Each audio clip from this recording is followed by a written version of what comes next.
back in the day, there were probably 10 to 12 to 15 hijackings a day of tractor trailers of high value loads. And, the Mafia, back in those days, the Mafia controlled everything. Nothing moved in New York City without one of the five families controlling it.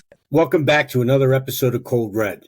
I'm Ray Carr. I'm a former criminal profiler coordinator with the Philadelphia FBI, and I was responsible for profiling dozens of serial crimes over my career and capturing the Friday night bank robber after 30 years on the run. And with me, as always, is Jim Fitzgerald. Hey, James R. Fitzgerald here, Fitz for short. I'm a former Bensalem Police Detective Sergeant at suburban Philly. Joined the FBI in 1987, went to New York City for 7 years, transferred to Quantico as a supervisory special agent and a criminal profiler, later a forensic linguist, helped catch the Unabomber, DC Sniper, and a few other cases over the years. Welcome back to another episode of Cold Red. I'm Ray Carr, and with me, as always, is Jim Fitzgerald. Now, Hello. Before we get started and interview our special guest for tonight, I just want to do a little follow-up on last week. Daniel Cavalcante, the prison escapee, was captured. And some of the things that he said when he was captured were kind of unique. He mentioned at one point that the police that were hunting him were as close as 8 feet to him. That shows you how well he was hidden in the woods. And the other thing, I got to throw this out.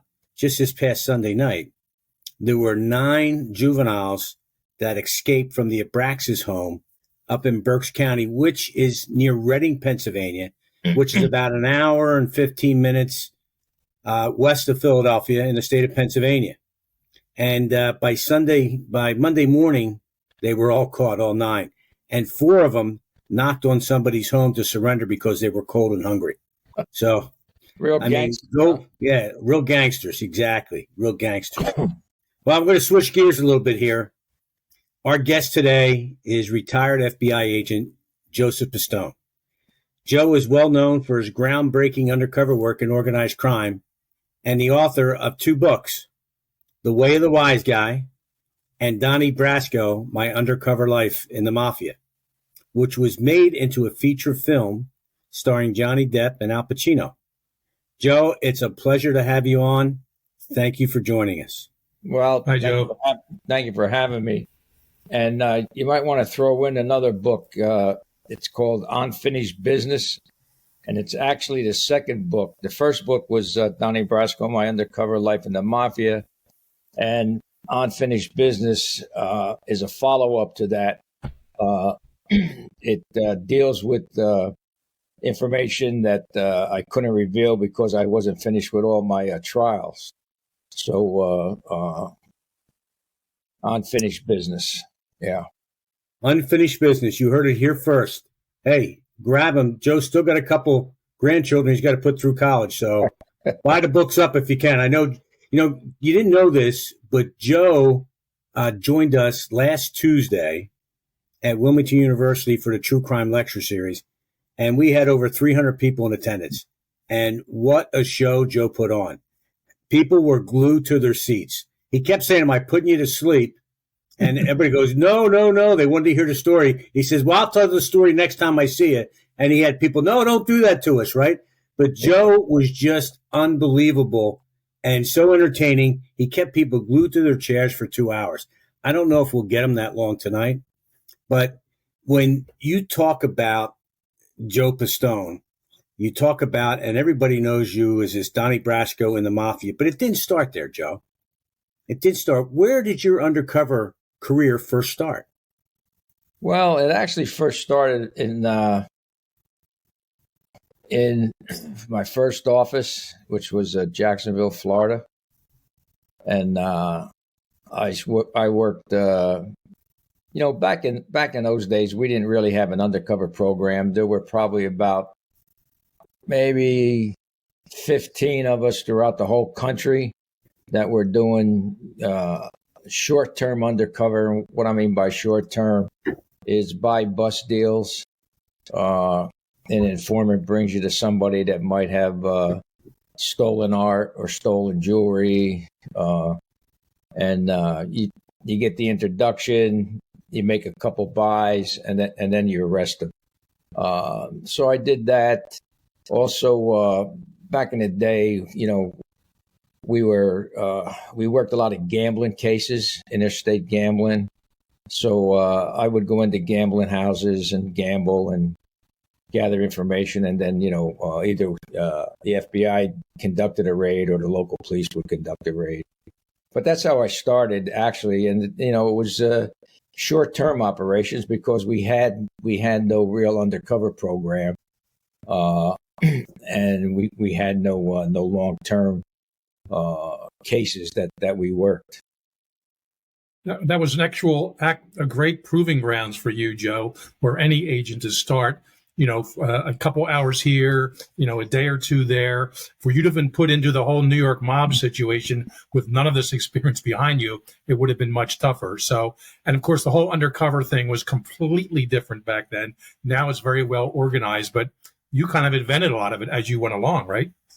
Well, yeah, you improvise as you went along because, like I said, there was no training, and the guys that were doing it at the time were basically guys that were, for lack of a better term, street guys. Guys that grew up in the cities and hung out. I know what you mean, Joe. Right. Before I came in, I grew up in Paterson, New Jersey. And I did a little gambling myself, worked in bars, bartending. My dad had a couple bars where I worked. You get to know when you grow up in a neighborhood. I grew up in an all Italian neighborhood, and there's wise guys in the neighborhood. So you got the street smarts. So you know how to conduct yourself on the street. So that was a big advantage. And like I said, the other guys were basically in the same situation.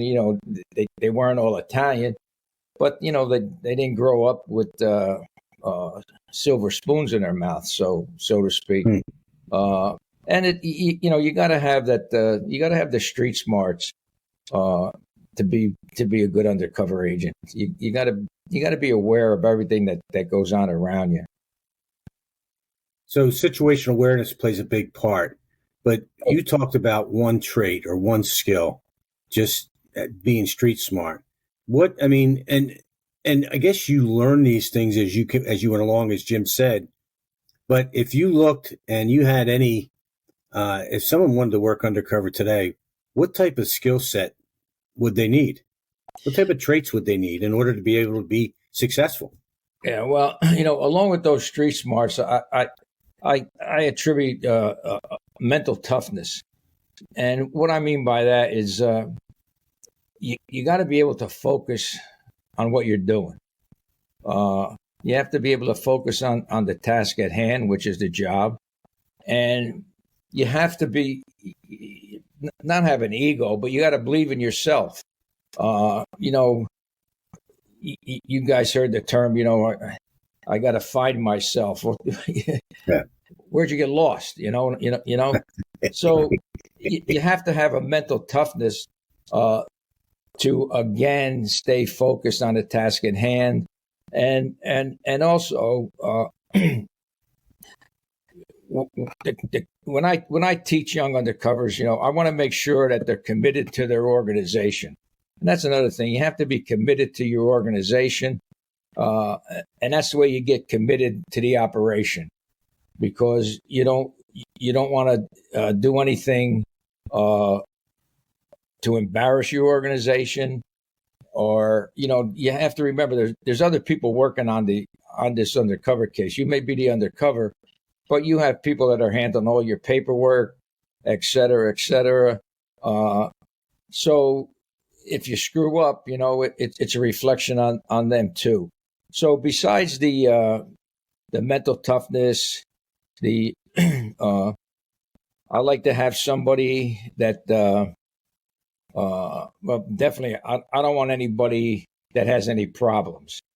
I don't want anybody that has problems at home. I don't want anybody that has any financial stress in their life. I mean, we all have financial stress, but I mean overboard. And I don't want anybody that's addicted to anything. And what I mean by that, you know, alcohol, excessive drinking. You know, I went through all those years working undercover, and I never changed my drinking habits. And you know, you heard me mention this, right? You know, my drinking habits are a half a bottle of beer and maybe a half or three quarters a glass of red wine. That's all I can drink. And like I said, I've been around bars most of my life, as far as, you know, before coming into the bureau. And I want somebody that can control that. And another thing with young undercovers, that they believe everything that they see on television. You know, an undercover agent confiscates some drugs and he tastes it. You know, oh man, that's good shit. You know, I mean, who's gonna? You don't know what's in there. I mean, just common sense, and common sense guys that don't want to, don't feel like that's what their calling is, to be an undercover agent. You know, and I can honestly say I never fell in love with being an undercover agent. I would happen to be good at it because of my background, you know, and my personality. I want somebody that, like I say, I want somebody that doesn't sweat. You know, when you're in this tough situation, you know, I don't want to see your armpits getting all wet. You know, if I'm working undercover with you and that happens, that's the last time you're going to be working undercover with me. You got to keep your wits about you. And that comes with the mental toughness. So there's several other things that go along with it. But, you know, you don't know how the person's going to react until you put them under pressure. And what's amazing is, you know, we started the FBI school, and I patterned my classes after that. And myself and I don't know if you guys knew Steve Salmeri, who was one of my undercover partners. We started programs like for Serbia and other countries. We started undercover programs that patterned after the FBI's, and it's amazing how after like the third day, fourth day, and in these schools, you do scenarios and you have to build up stress. That's the only way you can determine whether they can do it or not. And how you build up stress is lack of sleep. You know, you go from maybe 8 o'clock in the morning to 4 o'clock the next morning, 3 o'clock the next morning. You take them out of their normal routine, so they're not working out every day. They're not doing what they normally do. And you see by the third, fourth day, the stress starts to build up in them. And that's how you can grade them, or is how they handle that stress. So, and everybody's not made out to be not made to be an undercover agent. And another thing I look for is I want to see a good cop or a good agent before. I want to see that you were a good agent or cop, you know, on the street or working cases,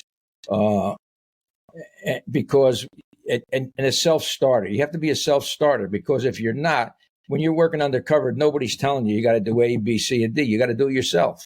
You got to follow your own leads, coming off conversations you have with the bad guys. So I got to see that you're a self-starter, and you bring that out in the school, but you know, you bring it out too before the individual even goes to the school. All these traits should be, you know, the boxes should be checked by the interviews, and you know, people get by you. It's, you know, But again, but just because you are a good agent or you are a good detective, or doesn't mean you're going to be a good undercover. Yeah. But to be a good undercover, you have to be a good cop, a good agent. Am I making sense along those lines? Joe, I remember. Absolutely. I remember and I was never in the school, but I knew guys who went down to the undercover school, and I knew some guys that made it through and others that didn't. They got washed out, and just for the reasons that you're saying, they couldn't handle the stress and things of that nature. Yeah, and and to a lot of when we're talking about guys, we have gals in there too. Gals too, yeah. Is a lot of times by the third or fourth, it's 2 weeks.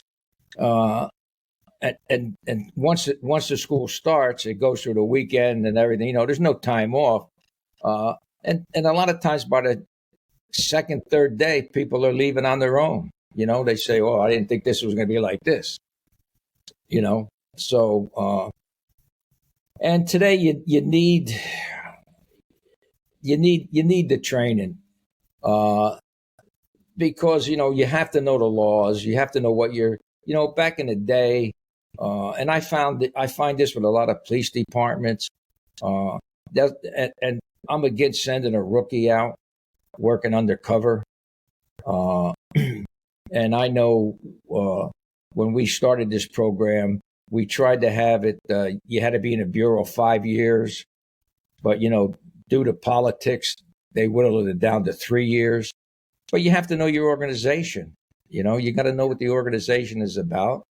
You have to know what laws, what statute you're working, and the laws regarding those statutes. So, to me, a lot goes into it more than saying, "Hey, Joe, there's this group of guys that we want you to infiltrate." Well, good, and you go do it. And as Fitz said, it's good to start young undercovers out as the secondary to see how the experienced guy operates. Be the number 2 guy in an operation. I'm a firm believer in that. I remember in the profiling unit, we would deal with some of the undercovers who would come in. And it's years ago now, and this has all been made public, but at least one guy had infiltrated some of the militia groups out west in Idaho and Oregon, places like that.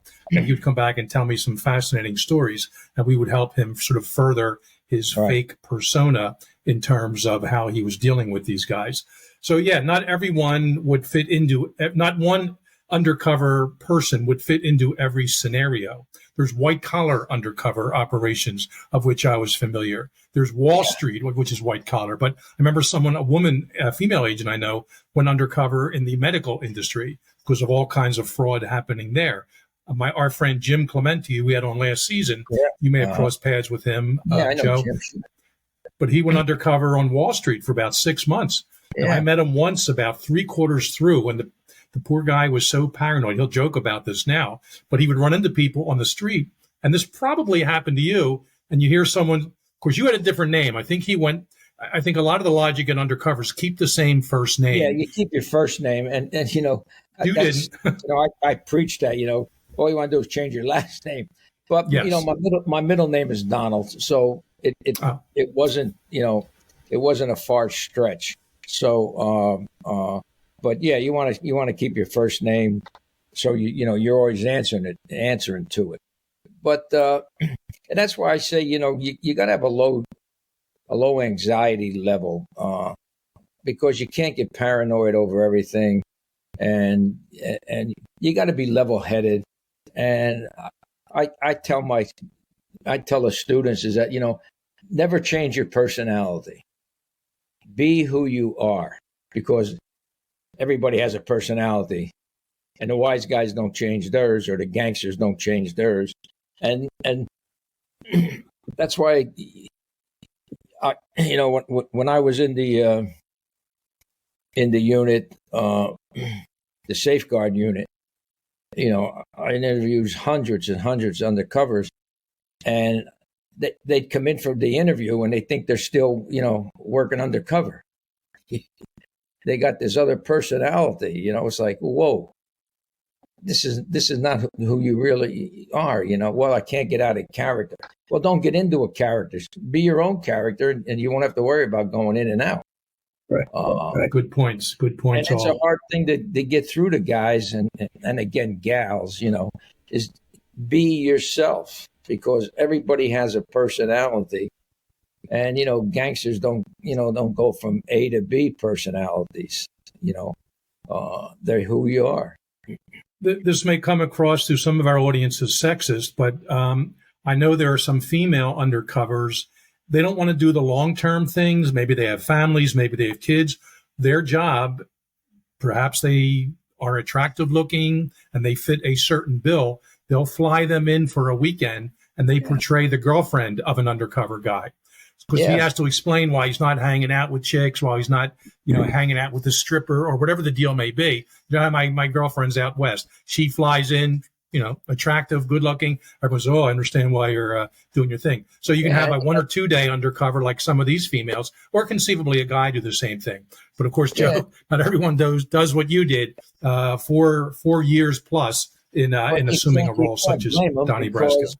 You're dealing with a family life, especially, a female, if they have children, it's easier for a guy to get away than a female undercover. And I'll tell you, we had some great female undercover agents in the Bureau.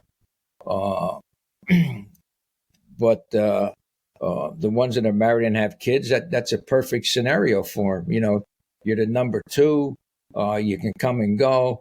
And there's not many undercover operations that the undercover is not going home. There's not many long term where the undercover once you initiate that job, that's all you are. You're not going home every night. And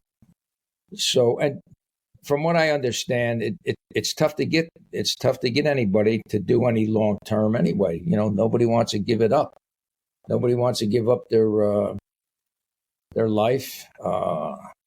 In my situation, before the 6th year, I was gone for a year and a half on an undercover operation.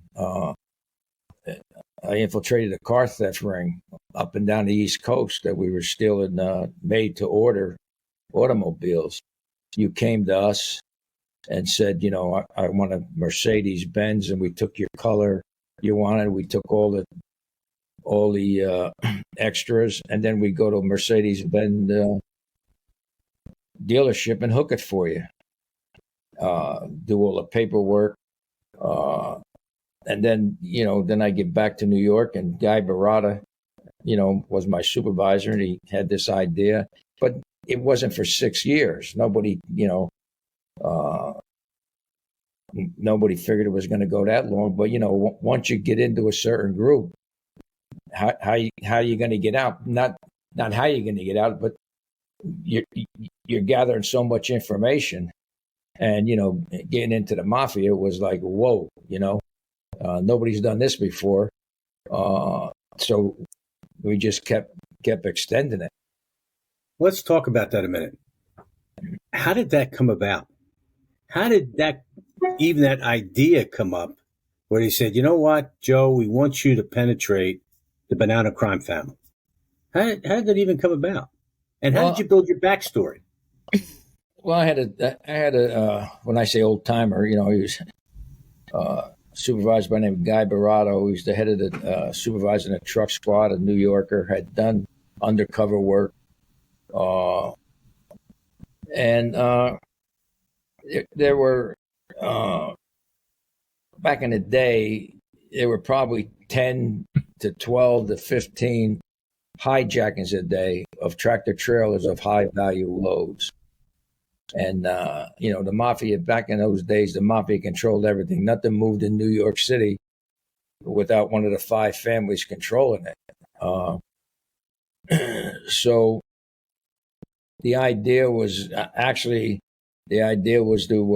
attempt to infiltrate the fences that were fencing this stuff commodities. So we had locations, bars, and restaurants that we knew that they hung out in, and the idea was basically to hit the street and go to these places and get my face seen. And it had to be a 7-day-a-week job because you can't work 5 days a week, and this guy's never around on weekends. If you do get lucky enough to infiltrate. So, and we didn't do anything back then with a contact. I went and I had my birth certificate from and Social Security card, in Donnie Brasco, and I just went and took the driver's test, get my New York license in Donnie Brasco. I went and opened a bank account, and that's a story. I go to this bank to just get a checking account, and they said, where have you banked before? Well, I hadn't banked anywhere under Donnie Brasco before, and I said I don't have any other banking references, and they said, well, we need to have other banking references, and I said, well, I don't have one, and they said, well, we can't open it up. So I said, well, let me talk to the manager. So the manager comes over, and what's the problem? So I said, I'm trying to open up a checking account. And the young lady here says, I can't because I can't provide prior banking information. And they said, well, that's our rule. And I said, let me tell you something. I said, I just got out of jail. Mm-hmm. I said, you're going to hold that against me? I did my time. I served my time. I'm trying to go straight. And now you want to deny me, a checking account? I said, I got money here to open it. And I guess the guy figures, well, we don't want any trouble here with, I don't know if it was the bank's rule or who, but I got a checking account that way. That's amazing. And I went and rented my own apartment. We didn't do anything with contacts, none at all. I went, rented an apartment. I was on 92nd and 3rd at Rupert Towers. Went out and bought a car, cash for the car. So that's how I started. And I moved into the apartment, moved out of my residence, moved into the apartment, and just started hitting these different locations. But again, and this was a cold entry. We didn't have any informant introduce me to anybody. It was just get seen, hopefully get in conversation with people, and see if you can make any progress. I did this for maybe 5-6 months, and the only conversation was, what I was going to eat, and my bottle of Heineken. That was my conversation with anybody in any of the joints, because you don't walk into a joint where the gangsters hang out and say, hey, I'm Donnie Brasco, and I was a jewel thief, and and you have to have a profession, because why does any criminal element, any criminal organization need you if you don't have a profession? And a money-making profession. That's exactly right. And you don't want one of violence, because you're not allowed to get involved in violence. And plus the fact, if it is one of violence, you can't go in and say you're a leg breaker or you're a stick-up man or whatever, because if you're lucky enough to infiltrate, that's what they're going to use you for.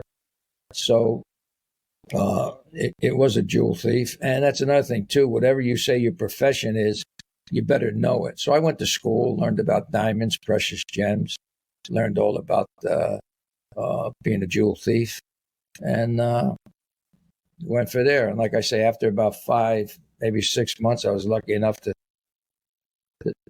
get in a conversation with a bartender in this place I always hung out in, and we became friendly. And he introduced me to Colombo's, and I hung out with the Colombos for a few months, and this was a very active crew. In fact, they were hijackers. So I bypassed the fences and went right to the wise guys. So that's Joe. Establishing, first of all, a fence for some of our audience who may not know is kind of a middleman, usually a guy, and he will take stolen material from whoever the thieves are. It's not always the thieves. Rarely are the ones selling what they steal. They turn it over to a fence. It could be auto parts, could be stereo equipment. Of course, it could be drugs, and so you were getting in with those guys to establish your credibility. Were you buying stuff from these fences, or were you selling stuff to them that, of course, you got from the bureau as contraband, but you could come in and sell it to them?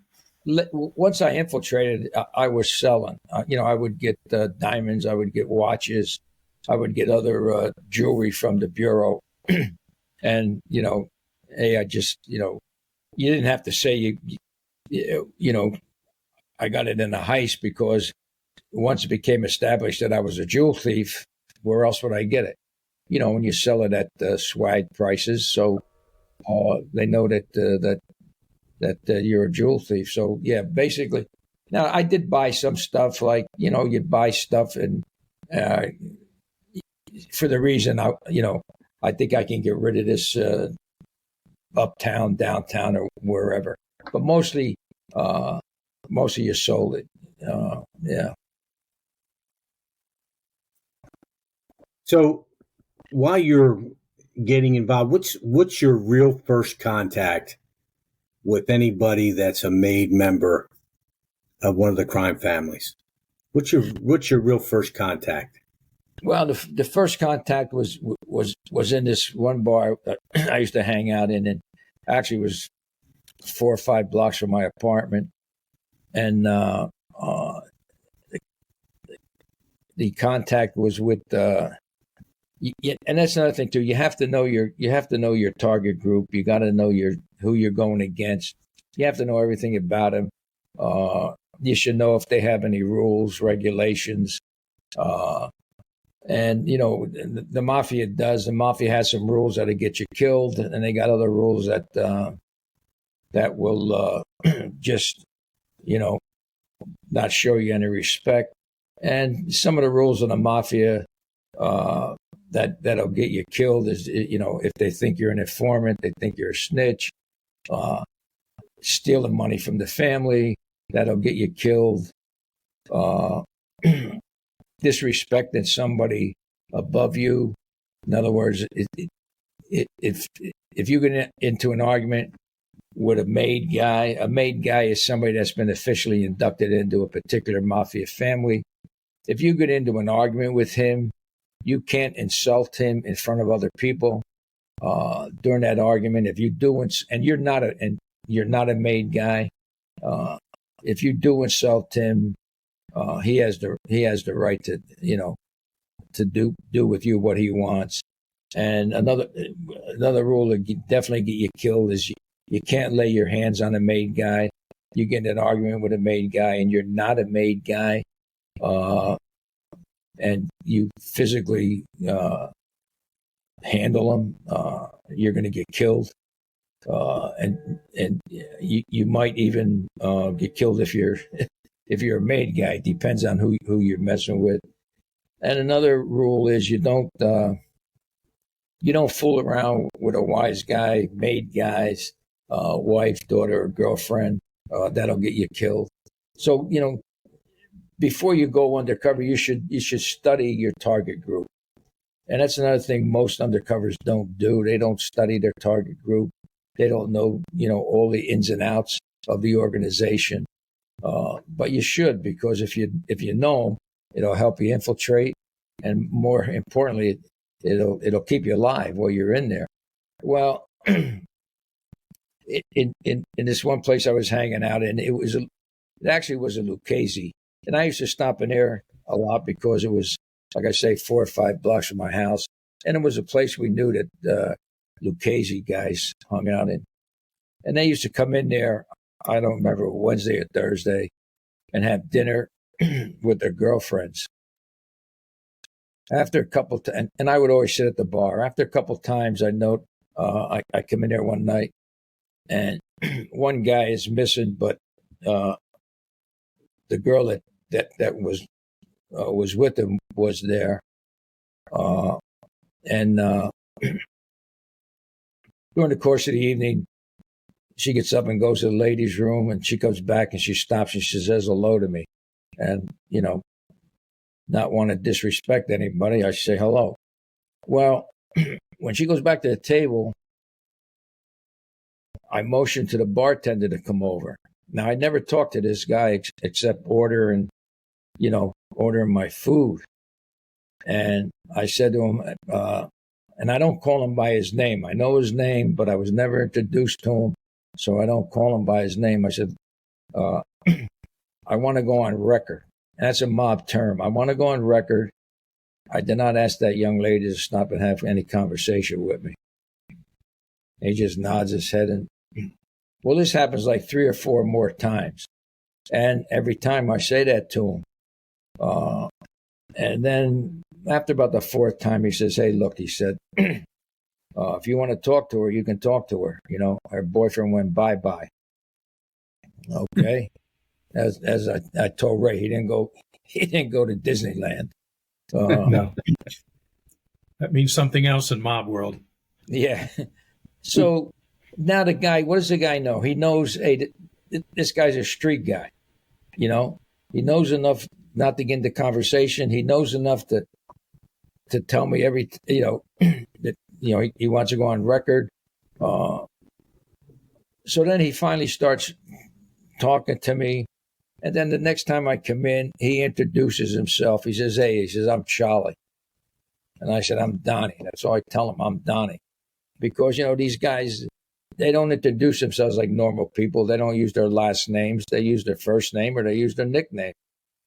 So that's another thing that he knows. He's, hey, this guy, the guy's the street guy. He knows what the hell's going on.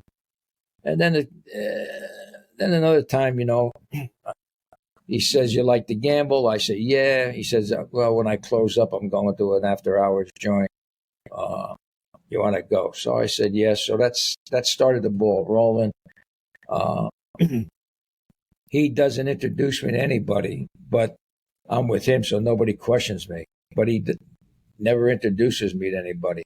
But I know there's guys from all the families. It was an after-hours joint that was run by the 5 families, and each family had a representative there. And then I guess at the end of the night they divvied up the take amongst themselves, amongst the families anyway. So after a couple of weeks, we're not discussing anything, nothing illegal, nothing. But I bring in a packet of diamonds, I give it to him, and I say, Charlie, I need X amount of money for this envelope. He takes the envelope, puts it in his pocket. A couple of weeks goes by. Finally, he said, I come in one night, and he says, hey, Donnie, somebody left this envelope for you. I take the envelope, put it in my sport coat, and that's it. Now we go to the card game, and now he's introducing me as Don the jeweler. I never told him I was a jewel thief, but I give him a packet of diamonds and the prices, and like I went to Tiffany's and bought them. So now guys are talking to me, and one of the first guys was a guy from the Colombos, a guy by the name of Jilly, and he had a club out in Brooklyn. And when I say a club, a social club, it was actually a store where he sold his swag. All the swag closed. And he invited me out, so I went out and hung out with them for a couple months and was gathering all kind of intelligence information on, and he's introducing me to, guys in the Colombo family.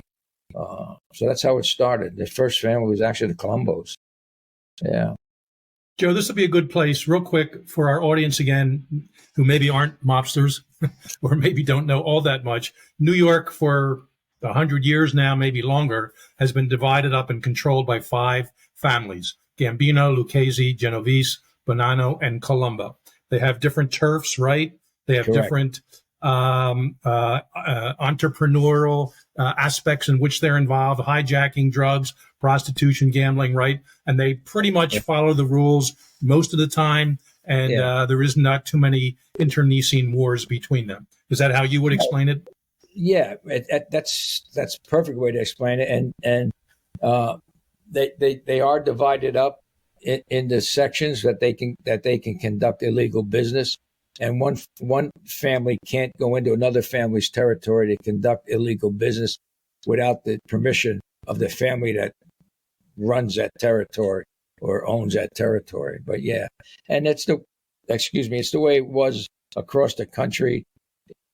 In most of the other cities, like Chicago had one family, Detroit one family, Kansas City, Florida, Philadelphia, and you can't go in, even to another state without that family's permission to conduct an illegal activity. Yeah, I mean that's pretty much the way they operate, and they still operate that way today. From what I know is the territories, but New York is the hub. Buffalo. They even, the Bonannos even have a family up in Canada. Part of their family up in Montreal. So they were strong back in the day. There wasn't anything that moved in the country that they didn't get a piece of. Nothing. Today, I would say since probably the 90s, the late 90s, they're just another organized crime group involved in everything they were involved in, but they don't control the country like they once did. They don't control the unions like they did. They don't control politicians like they did, law enforcement like they used to. They're just another organized crime family. Well, Joe, I know other groups have come in and done that, and we can save that for some other podcast. But the Italian Mafia had that control for maybe 100 years. Other groups now have kind of taken over in some ways. Well, I got to say, Joe, this has been amazing. Well, just flat out amazing. And you're amazing. Check out his movies, his books, and you guys will be know even more about Donnie Brasco, a.k.a. Joe Pistone. On that note, everyone subscribe to Code Red Podcast and follow us on all Code Red Podcast social media platforms.